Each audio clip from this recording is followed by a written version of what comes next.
Timbuktu the mysterious, Timbuktu the holder of secrets, Timbuktu the center of knowledge.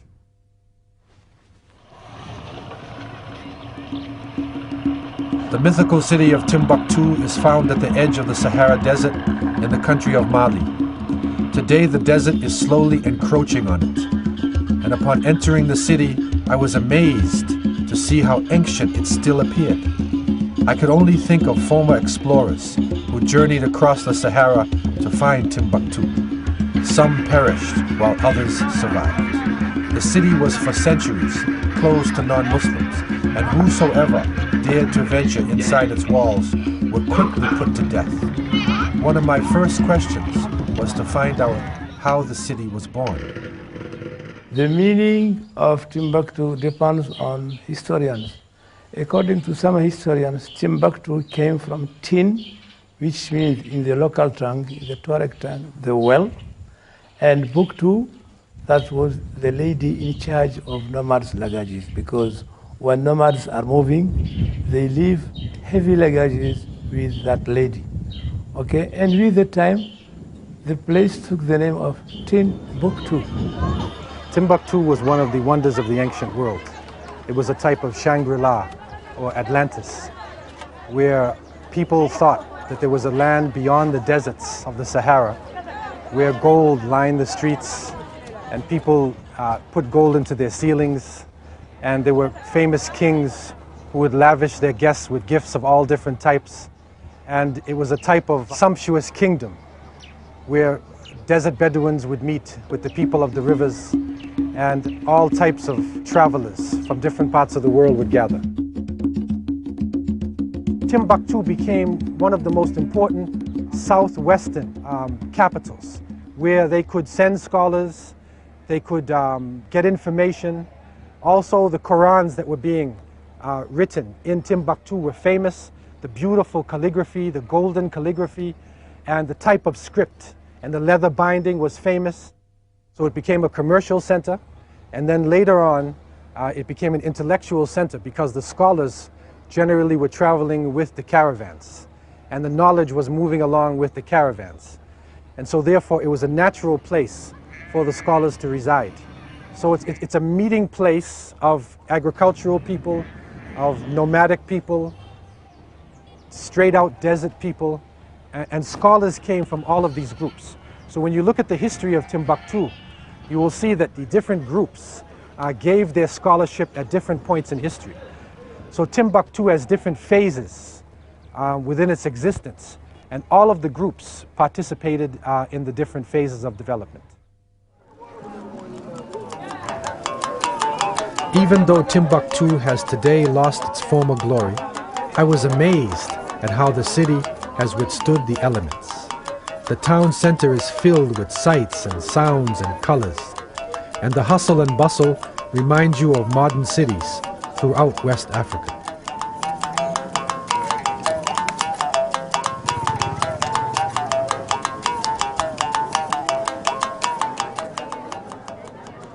The streets of Timbuktu hold many secrets.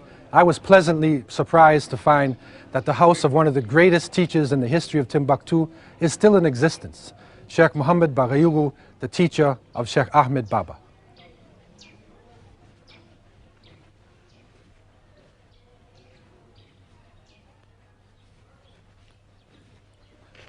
السلام عليكم، كيف الحال يا شيخ؟ الحمد لله. يا شيخ كيف الحال؟ الحمد لله. أهلا وسهلا. خد مبارك.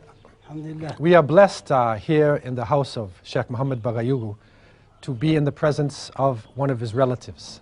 This is one of the great grandsons of the Sheikh, Sheikh Mahmoud Al-Wangari Al-Bagayugu.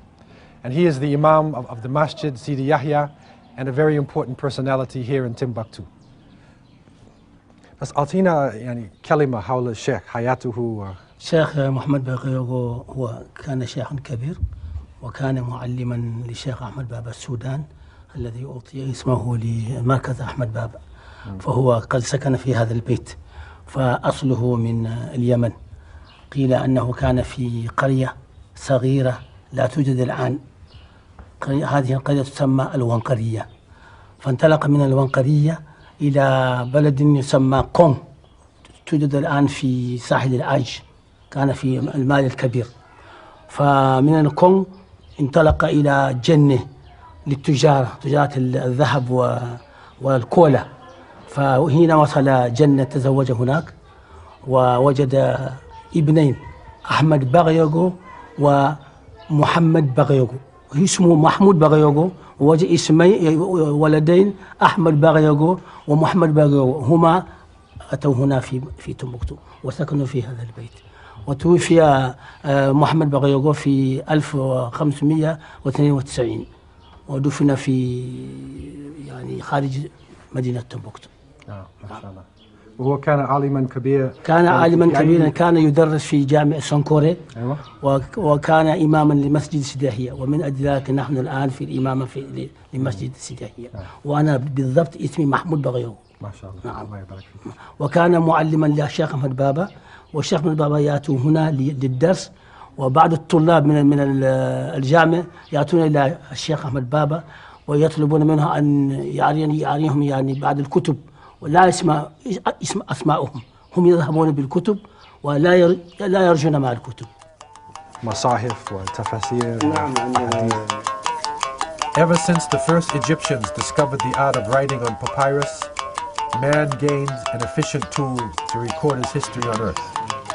In time, the recording of history evolved into books of knowledge, and in Timbuktu, ancient texts can still be found. Libraries have been set up in the homes of families, and I was fortunate to be allowed access to it. One of the best kept secrets in the city of Timbuktu is right here in this house. The treasure chest of Sheikh Muhammad Baghayugu with his books is here, and our brother Sidi Mukhtar from his family will open up this invaluable storehouse of knowledge.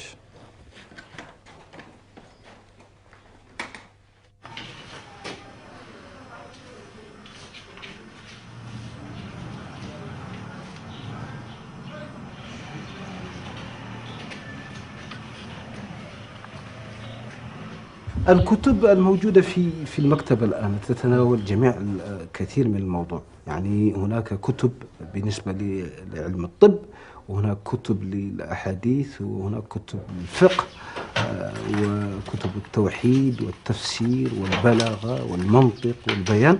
ولكن نستطيع أن نقول أكثر الكتب في المكتبة تتناول الفقه الإسلامي، لأن كانت تمبكتو يعني منذ قديم الزمن الناس يهتمون بالفقه الإسلامي أكثر من الكتب العلومية كالرياضيات والفيزياء والكيمياء وما أشبه ذلك. Muslims are known the world over for their hospitality, and in Timbuktu, it's no different. After studying the texts of Sheikh Baghayugu, I was invited to the home of Sheikh Mahmoud, where he showed me some of the artifacts that belong to his forefathers.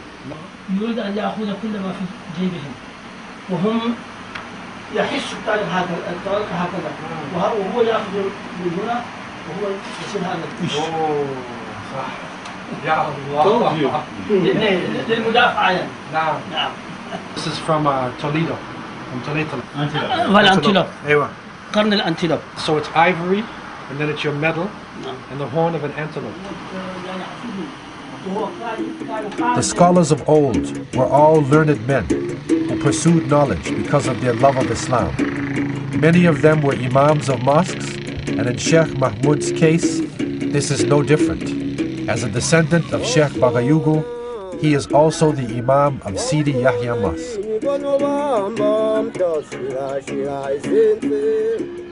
This is the masjid of Sidi Yahya. It was originally built in the 14th century by Sheikh Ibrahim Hamella of the famous Kunta clan. He had a dream that this masjid would be visited by a famous saint, a wali. And so he locked the masjid for 40 years. Then there came Sidi Yahya at-Tadlisi from Andalusia. At that point, Sheikh Ibrahim realized that this was the fulfillment of the dream. He opened up the masjid, and this mosque has been serving the people of Timbuktu from the 14th century, and it represents one of the most important areas of learning and prayer in the city of Timbuktu. رفع سمكها فسواها وأغطش ليلها وأخرج ضحاها والأرض بعد ذلك دحاها أخرج منها ماءها ومرعاها والجبال أرساها. After spending time in such esteemed company, I decided to walk to absorb all that I had seen and heard. I had barely walked a few meters when I stumbled upon the market. The electric atmosphere engulfed me. Before I knew it, I was drawn into barter with one of the tradespeople. I couldn't help but imagine how alive and ancient this practice is. Timbuktu was a place where gold was traded for salt. It was a place where fine clothing, where leather goods, where all types of implements for living were traded by the people.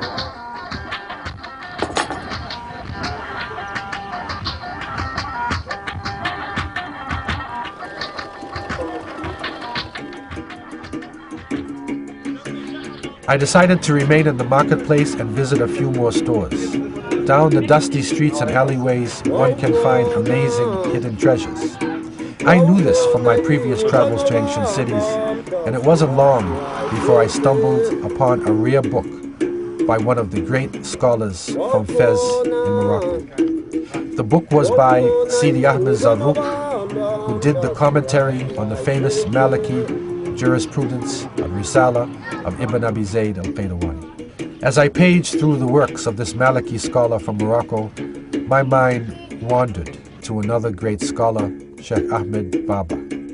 Sheikh Ahmed Baba, who was taken prisoner from Timbuktu to Morocco. At the time of his deportation, Sheikh Ahmed Baba had one of the largest libraries in Timbuktu.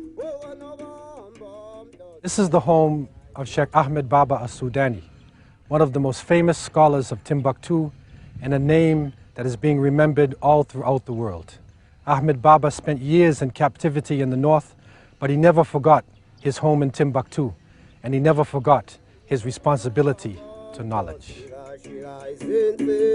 Although many of Sheikh Ahmed Baba's books were taken to Morocco, his legacy in Timbuktu lives on through a documentation center set up in 1967 by UNESCO. Ahmed Baba Soudani a étudié en Afrique exclusivement dans sa ville natale sans avoir cherché de professeur ailleurs, et quand il a été déporté avec cette culture qu'il a reçue dans sa ville natale, il était de très loin les meilleurs des savants de Marrakech et même de l'Afrique du Nord. Si on restitue la maison des professeurs de son Corée, dont Ahmed Baba Soudani, on ne rend pas service à Tombouctou seulement ou au Mali, mais à toute l'Afrique, voire toute l'humanité, parce que ces grands savants qui vont sortir de là vont exploiter les milliers et des milliers de manuscrits qui se trouvent à Tombouctou pour le bien de l'humanité tout entière. Par rapport à son temps, personne n'a défendu l'Afrique. Personne n'a défendu le noir plus qu'Ahmed Baba. On a tout fait pour qu'il accepte d'être marocain.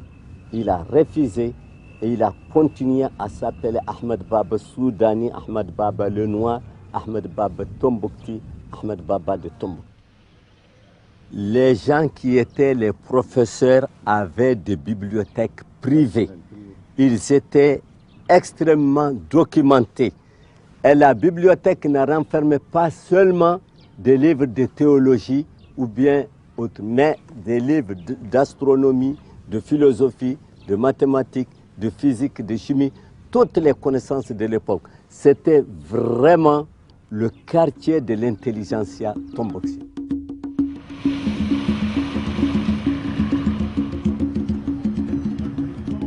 The Ahmed Baba Center has become the focal point of the revival and documentation of the manuscripts of Timbuktu. In 2002, South African President Thabo Mbeki visited the city and was so impressed by what he saw that he set about making the preservation of the manuscripts a presidential project. This center that we are at now is called the Ahmed Baba Center. The spirit is that of a great scholar who spent his life in pursuit of knowledge and preservation of Islamic heritage. This center, which was founded in 1967, has expanded to the point where it houses over 120,000 manuscripts. أيضا لازم أهمية هذه الكتب أن هذا تاريخنا القديمة قبل دخول الاستعمار واجب علينا الحفظ في كل أنواع مهما كان. نعم. قبل دخول الاستعمار هذا كان تاريخنا. وهذا المكان أصبح ضيق يعني تريد أن توسع المكان؟ أيوة لأن جنوب أفريقيا جنوب أفريقيا يريدون أن يوسع هذا المكان من ناحية إلى مكان أخرى مكان أمر بابا القديم. Today the city is at a crossroads. Modernization is coming into the city and it is changing the lifestyle within Timbuktu. The scholars are hanging on to the scholarship. They are bringing forth the documents and trying to let the younger generation see that they have a great tradition. They should be proud of themselves, proud of being Africans, proud of being Muslims, and not ashamed of their color, not ashamed of their identity. But of course, modernization, globalization is striking Timbuktu as it is striking the rest of the world.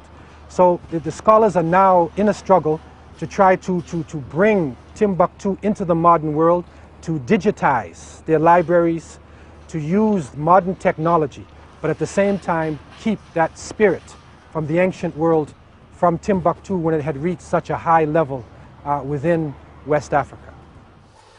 The state of the books really is in crisis.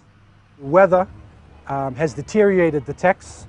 Also the termites, beetles are eating away from the paper and eating at the different bindings. And so literally it is a race, you know, to preserve that knowledge that was left from the past. And so scholars are coming forward, families are coming forward and realizing you don't have to give away your treasure. Now a picture can be taken and then we can categorize this, we can preserve the picture, and then they can preserve their text. And also what is being done is that documentation centers are being developed where the actual texts themselves can be preserved in an air-conditioned climate and they can be treated in such a way that the materials can be preserved for coming generations. In his speech, I Am an African, President Mbeki talks about making the 21st century the African century. These words carry deep meaning, but it's not only to the future we need to look. Africa's past legacy speaks volumes for itself.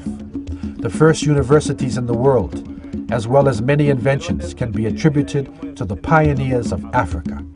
Timbuktu had its own chapter within this history. When I first laid eyes on Sankore University, I imagined the thousands of students who graduated from here. Timbuktu is hot. In fact, it is unbearably hot. With temperatures reaching 50 degrees Celsius, one has to wonder what made them come here and what made them stay. The prophetic saying, "Seek knowledge from the cradle to the grave," acted as one of the wisdoms for the students at Sankore. They were spurred on by their Islamic beliefs and excelled in medicine, astronomy, theology, Islamic law, and a host of other subjects. 6 years ago, we discovered a manuscript dealing with mathematics, and it's dealing with algebra. We translate it into French, we send it to Paris to know the level. As a result, the same program is given nowadays at the second year of mathematics school in France. And that manuscript or that program was given here at the University of Sankore by the 16th century. Now, when we deal with Islamic scholarship, you deal with the concept of fatwa. And a fatwa is a religious decision that meets special needs in a special environment. So therefore, for instance, when decisions had to be made about currency, how much should we charge for gold, or should we tax, the travelers, they would go to Timbuktu and ask the scholars, give us a fatwa. When they wanted to decide between borderlines of empires, they would ask for a fatwa in Timbuktu. The scholars in Timbuktu were also known as peacemakers. Whenever there was a difficulty in different parts of the world, of the West African world, they would go to the area and they would make peace. Timbuktu became a pinnacle of knowledge and a sort of grand court, a supreme justice, where the ultimate decisions could be made for the kings, and where at the same time a common person could find a scholar and have a religious decision made. Islam, by its very nature, encourages people to read. The first revelation given to the Prophet Muhammad ﷺ was Iqra. Iqra bismi rabbika alladhi khalaq. Read in the name of your Lord who has created. The Prophet Muhammad, peace be upon him, actually said, Al-hikmah dalatul mu'min, that wisdom, knowledge, is the lost property of a believer. Anywhere he finds it, he is the most deserving of it. Islam benefited humanity in that it gave a type of tawhidic, a unified approach to creation and a unified approach to knowledge. So Islam then unifies the concept of one God. It unifies the human race. So black, white, brown, and yellow all see each other as part of one family. Also, there's a type of tawheed or unity in knowledge. So Muslims were able to gather the knowledge of people from all different societies, put it together in the light of their understanding of one God, and then develop a system. Algebra, calculus, trigonometry came out of that unified approach. The scientific method, the concept used by the world today to approach science, was actually developed by Muslims in the Golden Age. ألف لام من ذلك الكتاب لا ريب فيه. معروف في مدينة تمبكتو. بدأ حياته الأولى في الدراسة في أروان ثم بعد ذلك. Even though there's a good documentation process, some families choose to hang on to their own private collections. In some cases, the books are not taken care of properly, and some very important works may be lost.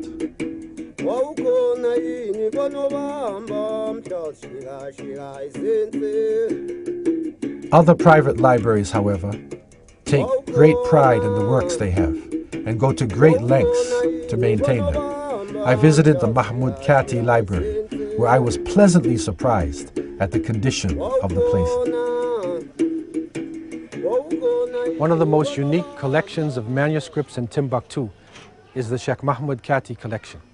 This was based upon the connection between Andalusia in Spain and West Africa, whereby the great-grandfather of this family migrated from Andalusia in the 15th century and married the daughter of Askio Muhammad Touré, the great leader of the Songhai Empire. Their son, Mahmoud Kati, became a great scholar and wrote Tarikh al-Fattash, one of the most important histories of Timbuktu and of West Africa. This collection is now available to the public. The family has come together and gathered their works, and they are showing it to the public, and it is now one of the most important and unique collections of Arabic manuscripts in this city. Alors, je vous avoue que notre collection, c'est une collection privée, mais ça n'a pas d'importance. Tout le monde islamique d'Afrique peut bien profiter de notre collection et ils peuvent venir trouver leur savoir dont il y a des siècles que c'était fermé et aujourd'hui vraiment que la porte elle est ouverte à tout le monde et tout le monde peut venir consulter ces documents. Comme je le disais tantôt, il y a des traités de sciences, donc le savoir scientifique en terre arabe, en terre d'islam est là. Le savoir historique en terre d'islam est là. Et la magie, vraiment la logique, les mathématiques, tous les savoirs dont les hommes de culture ont besoin est dans notre collection et ce n'est fermé à personne. Le monde africain peut venir consulter ces documents et travailler avec nous, avec les possibilités et les moyens que nous avons.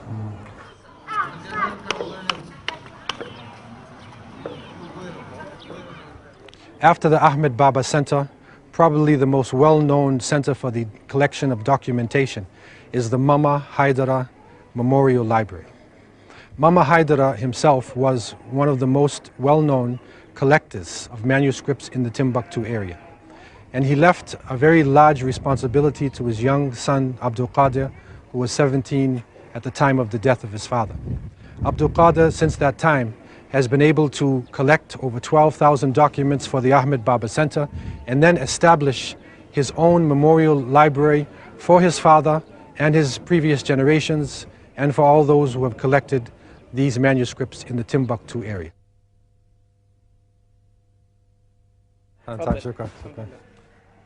المركز طبعا مخطوطاته قديمة لأنه توارث من جد إلى جد منذ إلى حفيدي الأسفل وهي عبد القادر مما حيدر، والمكتبة هي قديمة جدا والمخطوطات أيضا قديمة جدا منذ في القرن السادس عشر.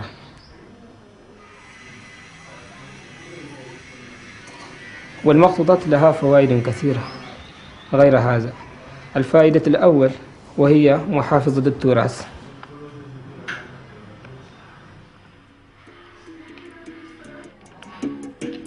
Timbuktu's fame became international, partly due to the ruler of Mali, Mansa Musa. In the 14th century, Mansa Musa undertook a journey that was to become legendary in the annals of history. Pilgrimage to Mecca is incumbent on any Muslim, but when Mansa Musa embarked on his pilgrimage to Mecca, he crossed West Africa and the Sahara Desert with up to 72,000 followers. Timbuktu was also very important for the rulers of the region because it represented the intellectual capital. Mansa Musa was one of the great kings of the Empire of Mali, the premier producer of gold and exporter of gold in the world. So naturally, the kings of Mali were considered to be some of the richest people on the face of the planet Earth. Mansa Kankan Musa, in the year 1324, set out to make his pilgrimage to Mecca. But what was different about his journey is that he carried somewhere between 60 to 72,000 followers with him. He carried 15,000 camels laden with gold and many soldiers, and they literally changed the economy of every country that they reached. He not only came back with his followers, but he brought along with him architects, scholars, and artisans. It is said that everywhere Mansa Musa stopped, he built a mosque. Every time he stopped. When he reached Timbuktu, he fell in love with the city. He brought with him an Andalusian architect called Abu Ishaq Esaidi, and he paid him a lot of money to build the huge mosque of Jingareber that is nowadays a World Heritage Site. On Mansa Musa's return from pilgrimage, his wish was to visit the city of Timbuktu. When he arrived here, he was astounded at the level of knowledge of the scholars. His gift to the city was the Jingari Bear Mosque. Today, the Jingari Bear Mosque is still the main mosque in Timbuktu, and this is most evident at the Friday Jumu'ah prayers. This is the site of the Jingari Bear Masjid and Masjid al-Kabir. It was founded in 1325. From that time until now, Friday prayers have been held, and all of the people of Timbuktu come to this major masjid.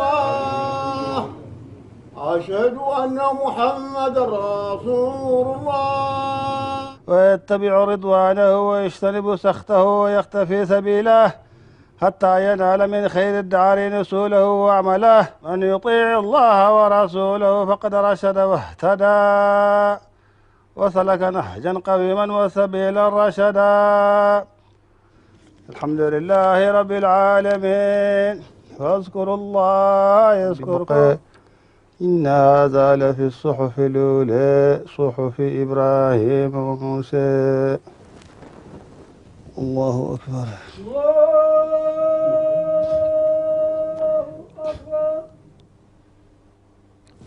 سمع الله لمن حمده.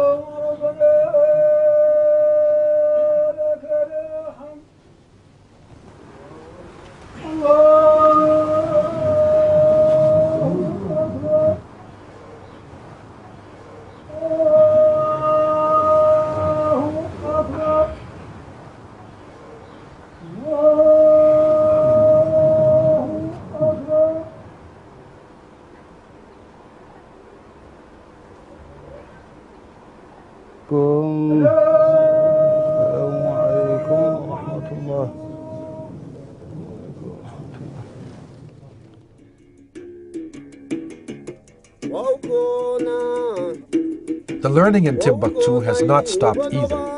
All across the town, Islamic schools empower young children through the Quran.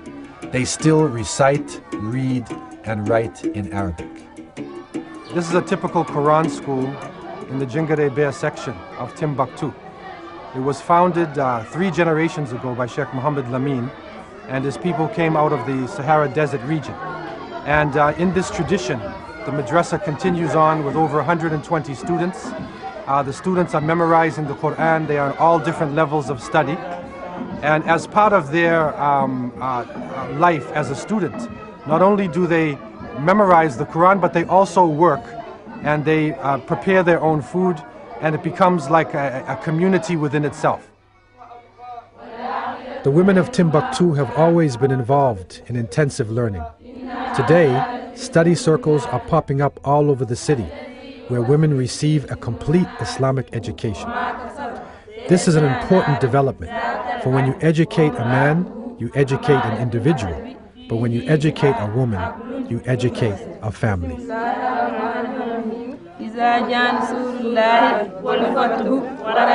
Timbuktu today is special in the sense that Timbuktu flies in the face of myths of racism. It destroys the myth that black people, that African people are ignorant people. It destroys the myth that literacy and science and progress was from the north and it came south. So it flies in the face of the north-south racist type of concept, because this is now knowledge in the south and it is going north as well. Also, Timbuktu at its height, and you're talking about from the 12th century and then reaching by the 16th century its height, it has a university like Sankore University with over 25,000 students. Now this is long before Sorbonne and before Oxford University, University of London. So at that time, black African people were at the pinnacle of knowledge. They were not only studying Islamic subjects in the sense of Quran and Hadith, but they were also studying math, science, medicine, geography, optics. It is said by Asadi in his Tarikh al-Sudan that one of his relatives needed to have an eye operation, and he went to Jenne, the city of Jenne, and this was actually successful. So they were performing cataract eye operations. And so they reached such a high level of science and astronomy. And so this astronomical knowledge, this mathematical knowledge was, on a very high level here in Timbuktu. But one of the areas that is not spoken of so much is the knowledge of spirituality, that knowledge of ihsan. How do you purify your soul? How do you come closer to the creator of the heavens and the earth? The scholars in Timbuktu and the Sahara region were able to go to a very high level of this spirituality and to actually train people how to clean their souls and how to prepare themselves for death. So Timbuktu is a very important meeting place of materials and spiritualism. So it is a place where your materials no longer control you. Your spirituality controls you. Your materials sustain you. And so in that sense, Timbuktu is one of the greatest centers of learning, not only in Africa, but in the world.